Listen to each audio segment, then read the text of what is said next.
पूर्वी मंगळसूत्र म्हणजे विवाहित स्त्रियांच्या ओळखीचं प्रतीक मानलं जात असे, परंतु आजच्या काळात अनेक स्त्रिया मंगळसूत्र घालायला नकार देत आहेत. काही जणींना तो दैनंदिन जीवनातील अडचणीचा वाटतो, तर काही जणींना तो केवळ परंपरेच्या बंधनाचा भाग असल्यासारखं वाटतं. पिढ्या बदलत आहेत आणि त्याचबरोबर विचारसरणीही बदलत आहे.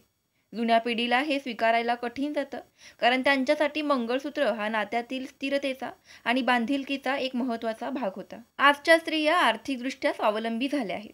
त्यांना कुठल्याही बाह्य गोष्टींनी आपली ओळख ठरवून द्यायला आवडत नाही. पूर्वी स्त्रियांचं जीवन प्रामुख्याने कुटुंबाभोवती फिरत असे. त्यामुळे समाजाने लावलेल्या प्रतीकांमध्ये त्या स्वतःला बघत असत. पण आता स्त्रिया आपल्या इच्छेने वागतात आणि त्यांच्या ओळखीचं प्रमाणपत्र मंगळसूत्र किंवा कुंकू नसून त्यांचे विचार आणि कर्तृत्व आहे, असं सांगतात. त्याशिवाय मंगळसूत्र हे फक्त स्त्रियांसाठीच का? हा प्रश्न अनेक जणी विचारतात. पुरुषांसाठी असा कुठलाही बंधनकारक अलंकार नसताना फक्त स्त्रियानेच हे परिधान का करावे? ही संकल्पना त्यांना अन्यायकारक वाटते.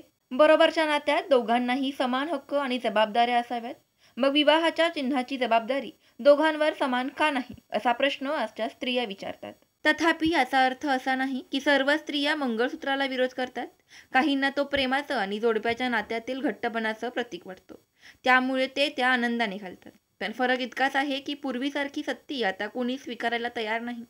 हा वैयक्तिक निर्णय असू शकतो की तो स्त्रियांवर लादला गेला नाही पाहिजे, अशी नवीन विचारसरणी आहे. समाजाला हे लक्षात घ्यायला हवं की काळ बदलत आहे आणि त्याचबरोबर परंपरांचं स्वरूपही बदलत जाणार आहे.